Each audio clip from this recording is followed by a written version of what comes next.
Assalomu alaykum. Hurmatli kanalimizni tomosha qilib borayotgan bizni tomoshabinlarimiz. Soat 10 bo'ldi.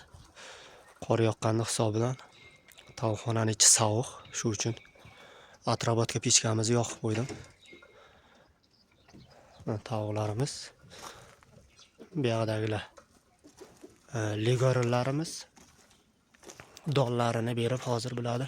Mana bu yoqdagilar Tojjon koreyskilarimiz.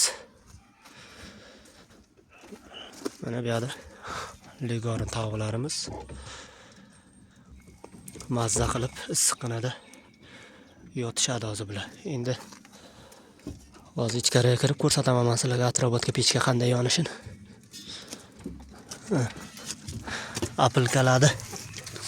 Apilkalar solib qo'ydim hozir tagiga.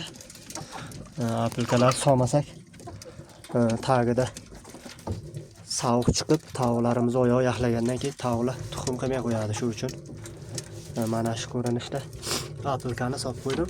Pechkamizga keladigan bo'lsak, hozir yoqdim pechkani. Atrofga solib, kecha bitta ikkita joylari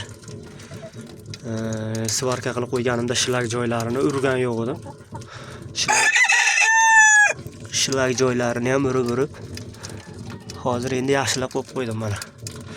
Bitta tomchilab turibdi. Pechkamiz yonishi. G'isht qo'yganimiz sababi bitta ikkita tavuqlar oyog'ini qo'yapti, shu uchun g'isht qo'yib qo'ydim. Tavuqlar oyog'ini qo'ymasin deb. Oyog'ini qo'ysa kuyib qolishi mumkin, shu uchun. Tavuqlarimiz hozir tuxumda. Boyagi chuma kasalga qarshi, har xil kasalga qarshi ukolini urgandim. Ukoli 1 yilgacha ta'sir beradi.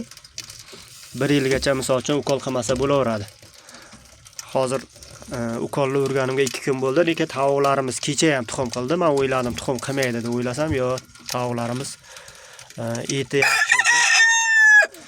Tavuqlar semiz uchun yaxshi tuxum qildi. Kecha ham 3 tadan 4 tadan tuxum yig'ishtirib oldim. Tojjonlarniki endi bugun qilish kerak, kecha qilmadi. Cherizda ham bittasi kirgan.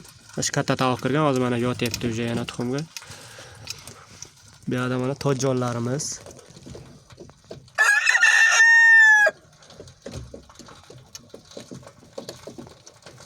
Bugun oq tavuqlarimizga ham oxircha yasab qo'yaman, yemini solgani. Pechkani oldi issiq uchun bu yoqqa kelib yotib olgan pechkani oldiga. Pechkada yaxshi issiq uradi. Ha mana taxtalarni pechkani yoniga qilib qo'ydim. Nimaga deguncha issiq ko'proq uradi. Shu pechkani atrof chetiga kelib yotib olaveradi tavuqlar bemalol. Issiqqinada yotadi. Tavuqxonaning ichi уже ancha issiq qoldi. Pechkani yoqqanimga hali 5-10 minut bo'lgan yo'q, lekin issiqqina уже. Mana bu nimani? Hozir mana shuni ko'tarib 1 minutga pauza qilib turamiz. Turbaga gilam yaqinroq uchun mana profilni tiqib qo'ydim. Gilamni sal teparoqqa ko'tarib tursa yonib ketmaydi. Lekin tavuqxonaning ichi issiqqina. Tavuqlar mazza qilib yotadi.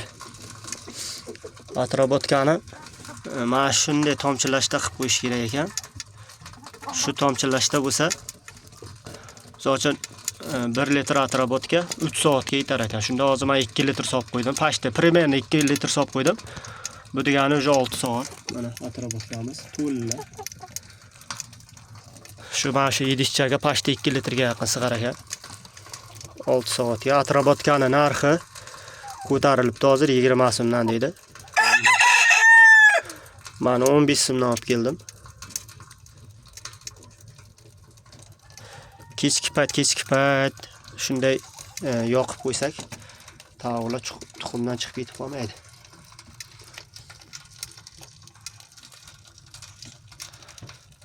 Tavuqlarimiz. Mana atrofga kechibdi. Atrofga kechmay Hammaga xayr, sog' bo'linglar, omon bo'linglar.